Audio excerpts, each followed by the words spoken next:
David shifts from declaration to desperation. After proclaiming God's righteousness before the congregation, he now pleads for God's continued mercy.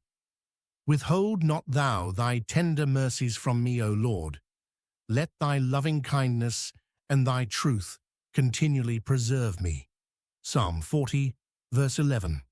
The word withhold means to hold back or restrain. David asks God not to stop his mercies.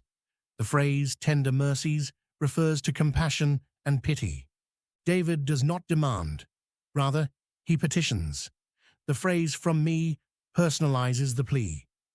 David needs God's mercy for himself, not just for others. The address, O Lord, uses the covenant name of God. David appeals to God's relationship with his people. The second half of the verse specifies what David needs. Let thy loving kindness and thy truth continually preserve me. The word loving kindness reappears from verse 10. This is covenant love, loyal mercy, steadfast devotion.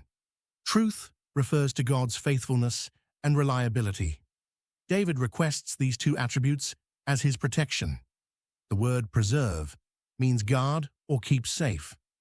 The adverb continually means without interruption. David needs ongoing protection, not a single rescue. This verse reveals David's theology. He knows God's character. God possesses tender mercies, loving kindness, and truth. David has already proclaimed these attributes to the congregation. Now he asks God to show them in his life. Public testimony leads to private petition. Verse 12 explains why David needs this protection. For innumerable evils have compassed me about. Mine iniquities have taken hold upon me, so that I am not able to look up. They are more than the hairs of mine head. Therefore my heart faileth me. Psalm 40, verse 12. The word for introduces the reason for his request. The phrase, innumerable evils, describes his troubles. Innumerable means countless. Evils refers to calamities and troubles. The verb compassed means surrounded or encircled. David faces enemies on every side. The second clause identifies another problem. Mine iniquities have taken hold upon me.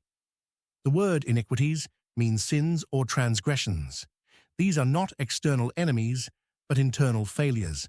The phrase taken hold suggests a grip or seizure. David's sins have caught him, so that I am not able to look up. The inability to lift one's eyes results from shame and despair. David cannot face God or others. The comparison intensifies the description. They are more than the hairs of mine head. This is hyperbole, or exaggeration for emphasis. David's troubles and sins feel endless. The last statement reveals his emotional toll. Therefore, my heart faileth me. The word heart represents his inner life. The verb faileth means forsaken or abandoned. David's courage has left him. This verse presents a man overwhelmed. External troubles surround him. Internal sins grip him. His emotional strength collapses. Yet David still prays. He still addresses God and believes God can help. The New Testament speaks of a woman who had an issue of blood for 12 years. Having suffered many things and spent all she had, her condition grew worse, causing her to despair. In her desperation, she sought the Lord's tender mercies by touching his garment. Jesus Christ preserved her, making her whole. Her healing proves that even when afflictions take hold of us, God's mercy is available for those who reach out to him in faith. David faced similar circumstances. Troubles surrounded him. Sins overwhelmed him. His strength failed, but he prayed.